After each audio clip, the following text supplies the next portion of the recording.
இந்த வீடியோ தொகுப்புல பிஜிடிஆர்பி பாட்னிக்கான Tamil medium and English medium material and test page நம்ம எப்படி காண்டக்ட் பண்ணோம் அப்படிங்கிற மாதிரி ஃபர்ஸ்ட் சிலபஸ் என்ன அப்படிங்கிற மாதிரி பார்த்துடலாம். நியூ சிலபஸ்ல ஃபர்ஸ்ட் யூனிட் என்ன அப்படின்னா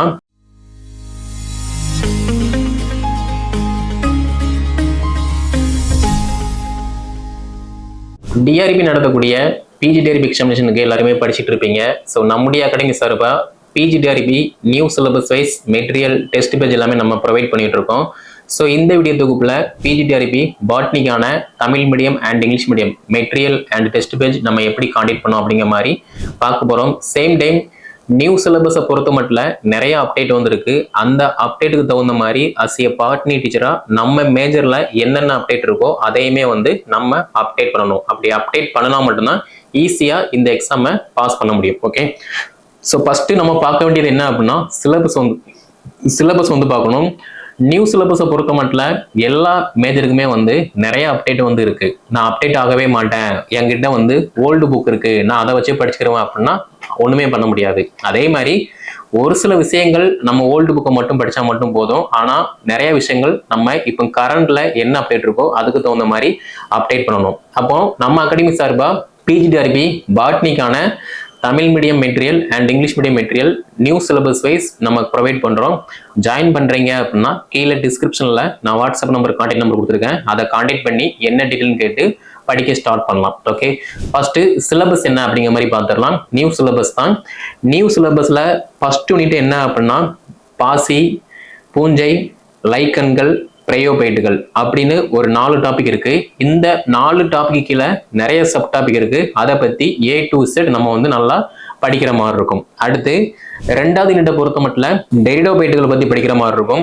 இந்த டெரிடோபைட்டுகள்ல ஜிம்னோஸ்போம்னா என்ன, அதே மாதிரி தொல் தாவரவியல்னா என்ன, இந்த 3 டாபிக்ல நிறைய சப் டாபிக் இருக்கு. அதை பத்தியுமே நம்ம டீட்டெயிலா படிக்கிற மாதிரி இருக்கும். அதே மாதிரி இந்த 2வது யூனிட்ல இந்த தொல் தாவரவியல் அப்படின்னு பார்த்தோம் அப்படின்னா தொல் தாவரவியல்னா என்ன, அதனுடைய பண்பாடுகள் என்ன அப்படிங்கிற மாதிரி A to Z நம்ம படிக்கிற மாதிரி இருக்கும். ஃபார் எக்ஸாம்பிள், ஒரு டைம்ல ஏதாவது ஒரு பொருள் புதஞ்சு போச்சு அப்படின்னா அதை நம்ம கண்டுபிடிக்கிறது ரொம்ப கஷ்டப்படுவோம். பட் இப்போ உள்ள சிச்சுவேஷன்ல ஈஸியா நம்ம கெஸ் பண்றோம், கண்டுபிடிச்சிருக்கோம். அப்போ அதை பத்தி டீட்டெயில் எல்லாமே படிக்கிற மாதிரி இருக்கு. அடுத்து 3வது யூனிட்டை பொறுத்த மட்டும் உருவவியல். ஸோ உருவவியலை பொறுத்த மட்டும் தாவரத்தோட உடல் அமைப்பு எப்படி இருக்கு, அதுல எப்படி அந்த சூலகம் உருவாகுது, கரு எப்படி உருவாகுது, அதனுடைய கொள்கைகள், அதே மாதிரி விதிகள். நெக்ஸ்ட் என்ன அப்படின்னா ஐசிஎன்னுடைய பரிந்துரைகள், ரெக்கமெண்டேஷன்னா என்ன, ஹெர்பரியம்னா என்ன, பொருளாதார முக்கியத்துவம் வாய்ந்த தாவரங்களுடைய பண்புகள் என்ன அப்படிங்கிற மாதிரி எல்லாத்தையுமே இந்த 3வது யூனிட்ல நம்ம படிக்கணும். அதே மாதிரி 3வது யூனிட்ல இன்னொரு டாபிக் என்ன அப்படின்னா மருத்துவ தாவரவியல். ஸோ மருத்துவ தாவரவியல்னா என்ன, இப்போ ஒரு டைம்ல நம்ம வீட்டை சுத்தி நிறைய மருத்துவ குணமுள்ள தாவரங்கள் இருந்துகிட்டு இருந்துச்சு. ஆனா இப்போ உள்ள சிச்சுவேஷன்ல மருத்துவ குணமுள்ள தாவரங்கள் பார்க்கறதே ரொம்ப ரேரா தான் இருக்கு. ஸோ அப்படி இருக்கும்போது அதை பத்தியுமே நம்ம நல்லா படிக்கிற மாதிரி இருக்கு 3வது யூனிட்ல. 4வது யூனிட்டை பொறுத்த மட்டும் உடற்கூறியல். ஸோ உடற்கூறியல் அப்படின்னு பார்க்கும்போது சைலம்னா என்ன, புளோயம்னா என்ன, அதே மாதிரி முக்கியத்துவம் வாய்ந்த செல்கள்னா என்ன, அந்த ஒரு தாவரங்கள் இருக்கு அப்படின்னா அந்த தாவரத்துக்கு எந்த செல் வளர்ச்சியை ஊக்குவிக்கி அப்படிங்கிற மாதிரி அதையுமே பார்க்குற மாதிரி இருக்கு. அதே மாதிரி கருவியல் பத்தி பார்க்கணும், நுண் தொழில்நுட்பங்கள் பத்தி பார்க்கணும். ஸோ ஒரு டைம்ல நேச்சுரலாவே ஒரு பிளான்ஸ் நம்ம வளர்த்துட்டு இருப்போம். ஆனா இப்போ உள்ள டைம்ல நிறைய தாவரங்கள் நம்ம ஒரு ஷோக்காக நம்ம டேபிள், அதே மாதிரி வீட்டில் இருக்கக்கூடிய கிச்சன்ஸ், பெட்ரூம், இந்த மாதிரி இடத்துலலாம் நம்ம இருக்கோம். அப்போ அதுக்கான டேர்ம்ஸ் அண்ட் கண்டிஷன்ஸ் என்ன அப்படிங்கிற மாதிரி அதையுமே பார்க்குற மாதிரி இருக்கு. அடுத்து யூனிட் 5 பொறுத்த மட்டும் உயிரணு உயிரியல். ஸோ இதுல செல் அமைப்புனா என்ன, ப்ரோகரியாட்டிக்னா என்ன, யூகரியாட்டிக்னா என்ன, புரோட்டோபிளாஸ்ம்னா என்ன, எண்டோபிளாஸ்மிக்னா என்ன, ரெட்டிகுலம்னா என்ன, கொள்கை உறுப்புனா என்ன, ரைபோசோம்னா என்ன, அணு மரபணு அமைப்புனா என்ன, டிஎன்ஏ மரபணு பொருள்னா என்ன அப்படிங்கிற மாதிரி எல்லாமே பார்க்கணும். இது போக மூலக்கூறு உயிரியல் பத்தியுமே பார்க்கணும்.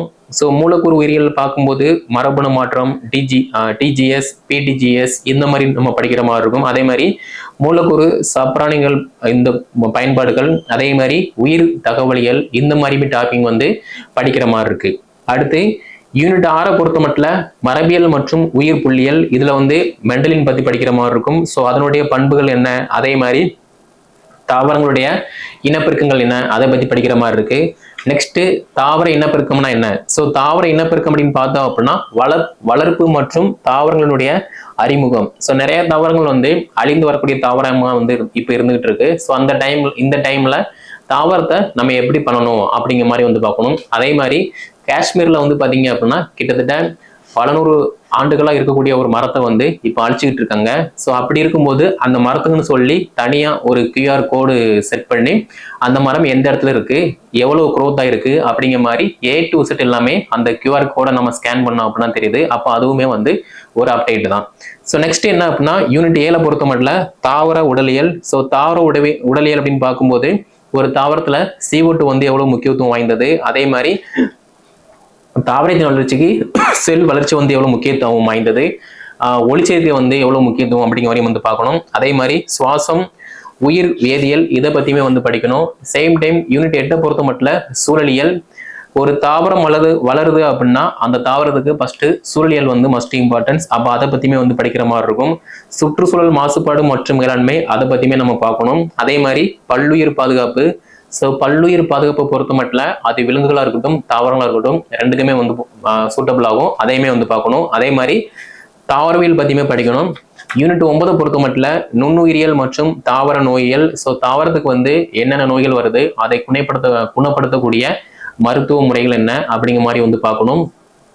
அதே மாதிரி வைராலஜினா என்ன, தாவர நோயில்னா என்ன அதை பத்தியுமே வந்து பார்க்கணும். யூனிட் 10 பொறுத்த மட்டும் தாவர திசு வளர்ப்பு ஒரு அறிமுகம். அதே மாதிரி மரபணு பொறியியல். ஸோ இதை பத்தியுமே வந்து பார்க்குற மாதிரி இருக்கும். ஆக்சுவலா வந்து ஒரு 10 யூனிட்டும் அவைலபிளா இருக்கு. இந்த 10 யூனிட்டுமே நமக்கு முக்கியத்துவம் வாய்ந்ததா அப்படிங்கிற மாதிரி பார்த்தோம் அப்படின்னா எல்லாமே வந்து முக்கியத்துவம் கிடையாது. ஒரு சில யூனிட் மட்டும்தான் நமக்கு முக்கியத்துவம். அது என்ன யூனிட் அப்படிங்கிற மாதிரி நம்ம டெஸ்ட் பேஜ்ல நான் வந்து போடுவேன். அதை நீங்க ஃபாலோ பண்ணி படிக்கிற மாதிரி இருக்கும். அதே மாதிரி இதுல வரக்கூடிய தாவர நோய்கள், தொல் தாவரவியல், மருத்துவ குணமுள்ள தாவரங்கள், அதே மாதிரி தாவரத்தினுடைய இனப்பெருக்க முறைகள், ஸோ தாவரத்தினுடைய வளர்ச்சி, இந்த மாதிரி டாபிக் எல்லாமே வந்து நமக்கு இப்போ புதுசாக படிக்கக்கூடியது. இதுல நம்ம நல்லா அப்டேட் ஆகிட்டோம் அப்படின்னா ஈஸியா மார்க் வந்து ஸ்கோர் பண்ண முடியும். ஓகே, அப்போ PGDRB பாட்னியை பொறுத்த மட்டும் கரோலஸ் லினியஸ் அவரை வச்சு தான் இந்த டெஸ்ட் பேஜ் வந்து ஸ்டார்ட் பண்றோம். ஸோ கரோலஸ் லினியஸ் வந்து யாருன்னு சொல்லி உங்க எல்லாருக்குமே தெரியும். அப்படி இருக்கும்போது அஸ் எ பாட்னி டீச்சரா நம்ம எவ்வளவுக்கு எவ்வளவு நல்லா ப்ரிப்பரேஷன் பண்றோமோ அதுக்கு தகுந்த மாதிரி நமக்கான மார்க் வந்து நல்லா கெயின் ஆகும். ஸோ நம்ம அகாடமி சார்பா PGDRB பாட்னிக்கான new syllabus wise material test page எல்லாமே நம்ம ப்ரொவைட் பண்றோம். கீழே டிஸ்கிரிப்ஷன்ல நான் வாட்ஸ்அப் நம்பர், கான்டாக்ட் நம்பர் கொடுத்துருக்கேன். அதை கான்டாக்ட் பண்ணி என்ன டீட்டெயில் கேட்டு படிக்க ஸ்டார்ட் பண்ணுங்க. சேம் டைம் மெட்டீரியல் எல்லாமே நம்ம நியூ சிலபஸ் வைஸ் தான் ப்ரொவைட் பண்ணுவோம். ஒரு சிலபஸ்ல ஃபார் எக்ஸாம்பிள் யூனிட் 1 பொறுத்த மட்டும் ஃபர்ஸ்ட் டாபிக்கா வந்து பாசி இருக்கு, 2வது டாபிக் பூஞ்சை, 3வது டாபிக் லைக்கன்கள், 4வது டாபிக் பிரயோபைட். அப்போ ஒரு டாபிக்ல இருந்து மெட்டீரியல் வந்து சென்ட் பண்ணுவோம். அதுக்கப்புறமா அதுல இருந்து டெஸ்ட் அப்டேட் ஆகும். அதுக்கப்புறமா செகண்ட் டாபிக் செகண்ட் டெஸ்ட், அதுக்கப்புறமா ஃபுல் டாபிக் ஃபுல் டெஸ்ட் வந்து கான்டக்ட் பண்ணுவோம். அப்போ 1 by 1 நம்ம படிக்கும் போது ஈஸியா எல்லாத்தையுமே வந்து படிச்சிடலாம். அதே மாதிரி மேஜர் மட்டுமே நம்ம வந்து ஃபோக்கஸ் பண்ண போறது கிடையாது. மேஜர், தமிழ் தகுதி தேர்வு, எஜுகேஷனல் சைக்காலஜி, பொது அறிவு, நடப்பு நிகழ்வுகள், இந்த மாதிரி எல்லாத்தையுமே தான் வந்து கவர் பண்ண போறோம். ஸோ PGDRB ப்ரிப்பரேஷன் பண்றீங்க அப்படின்னா இந்த மாதிரி எல்லாத்தையுமே வந்து ஃபாலோ பண்ணுங்க. அது மட்டும் இல்லாம கால்பர் எப்போ வரும், என்ன படிக்கணும் அப்படிங்கிற மாதிரி தெரியாம நிறைய பேர் படிக்காம இருப்பீங்க. கால்பர் வரப்போறது உறுதி. எப்ப வேணா இந்த கவர்மெண்ட் வந்து பப்ளிஷ் பண்ணுவாங்க. ஆனா வரும்போது கண்டிப்பா நம்ம ப்ரிப்பரேஷன் பண்ணியிருந்தோம் அப்படின்னா ஈஸியா பாஸ் பண்ணலாம். நம்ம ப்ரிப்பரேஷன் பண்ணல, படிக்கவே ஸ்டார்ட் பண்ணல அப்படின்னா ஒண்ணுமே பண்ண முடியாது. நீங்க படிச்சா மட்டும்தான் பாஸ் பண்ண முடியும். ஏன்னா போட்டிகள் வந்து அதிகமா இருக்கும். வரக்கூடிய PGDRB எக்ஸாமுக்கு நீங்க படிச்சீங்க அப்படின்னா பாஸ் பண்ணுவீங்க, படிக்கவே இல்லை அப்படின்னா ஒண்ணுமே பண்ண முடியாது. ஸோ நிறைய டீச்சர்ஸ் மட்டும் கிடையாது, BEd ஸ்டூடெண்ட், MEd ஸ்டூடெண்ட் இவங்களுமே வந்து படிச்சுட்டு இருக்காங்க. பிரைவேட் ஸ்கூல்ல ஒர்க் பண்ணிட்டு இருக்கக்கூடிய டீச்சர்ஸ், கவர்மெண்ட் ஸ்கூல்ல டெம்பரரி ஒர்க் பண்ணக்கூடிய டீச்சர்ஸ் இவங்களுமே வந்து படிச்சுட்டு இருக்காங்க. ஸோ போட்டி இப்பவே அதிகமாக தான் இருக்கு. நீங்க படிச்சீங்க அப்படின்னா ஈஸியா பாஸ் பண்ணலாம். நம்ம அகாடமி சார்பா PGDRB பாட்னிக்கான new syllabus wise Tamil medium, English medium material test page எல்லாமே ப்ரொவைட் பண்றோம்.